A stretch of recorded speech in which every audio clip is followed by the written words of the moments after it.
Nah, setelah menjalani MPASI, yang aku terapkan adalah, ini menurut aku paling penting adalah mengenalkan rasa lapar dan kenyang kepada anak aku gitu. Caranya adalah dengan menjeda makan.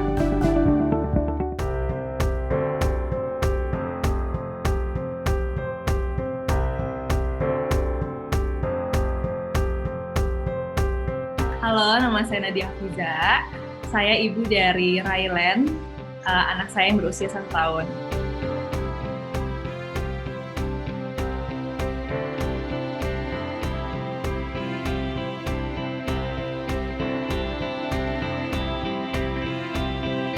Masa MPASI menurutku dari 1 tahun punya anak ya, menurutku ini paling menantang sih, karena ibu dan bayi itu kan sama-sama belajar ya, proses belajar untuk mengajarkan makan gitu. Prosesnya itu sangat naik turun, jadi ada yang menyenangkan, ada yang menyedihkan gitu ya kalau anak gak mau makan. Senangnya sih kalau misalnya anak tuh lahap, mau makan masakan kita udah niat-niat masak nih dari awal, siapin menu selama seminggu, dan aku lagi lahap-lahapnya itu menyenangkan banget. Tapi kalau misalnya lagi susah makan nih, entah karena banyak ya faktornya, bosan sama menunya, atau bosan sama alat makannya, suasananya. Jadi MPASI itu menurutku sangat proses belajar buat aku sendiri, belajar sabar dan belajar menggali gitu ya, memahami anak sendiri maunya apa, dan anak juga perlu belajar dengan suasana makan, dan aku sangat menikmati sih proses MPASI.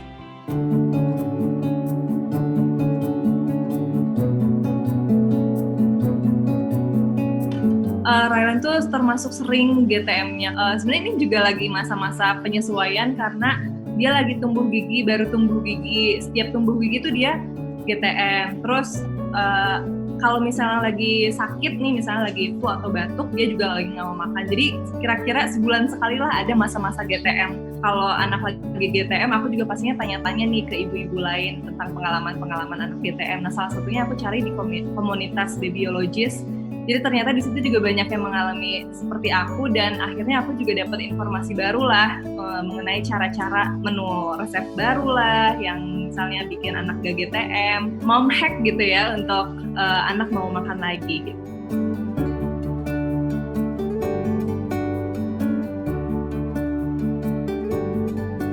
Nah, selama ini sih saya juga berusaha mencontohkan itu sama suami. Saya juga deal gitu ya sama suami untuk mendidik anak dengan mencontohkan gitu kepada anak saya. Karena ketika dia makan di high chair bareng kita, itu tertib gitu. Dan ketika dia makan sesuai jadwal juga, itu memudahkan kita untuk menyiapkan makanannya, untuk nantinya melatih anak untuk makan bareng kita gitu loh.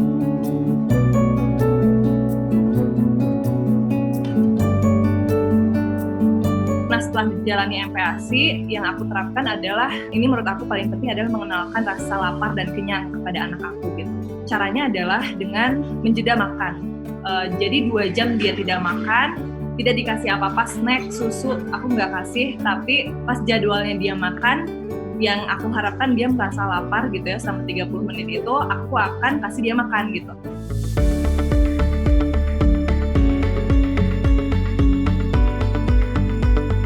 Karena anakku tuh lagi di fase pengen makan sendiri, jadi aku siapin menu-menu yang dia bisa makan sendiri seperti finger food, dan juga makanan yang bisa diambil sama sendok dia sendiri gitu. Jadi aku siapin makanan yang mudah gitu seperti pasta. Terus dia juga suka yang berkuah-kuah, adaptasi juga dengan menu makanan keluarga sekarang.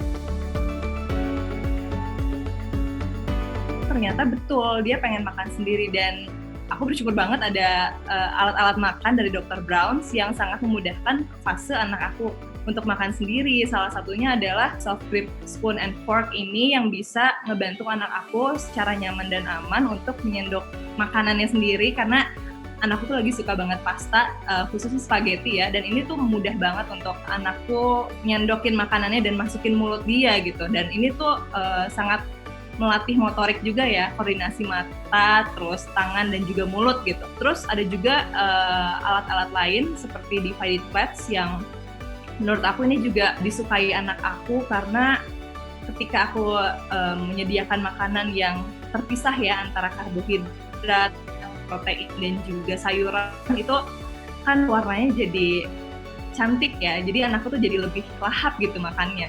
Selain itu juga anakku tuh lagi di fase pengen minum sendiri. Jadi toddler tumbler cups dari Dr. Brown's juga ini sangat membantu karena ada toddler tumbler yang mudah dipegang ya, di gripnya itu mudah banget. Ada juga yang anti tumpah ya, ini juga sangat membantu anak aku untuk melatih minum di gelas. Sekarang aku seneng banget sih karena di umur 1 tahun ini ternyata anak sudah bisa lebih mandiri, dan ini juga disupport dengan alat-alat yang suportif gitu ya ke anak kita untuk bisa mandiri gitu, melatih motoriknya sendiri.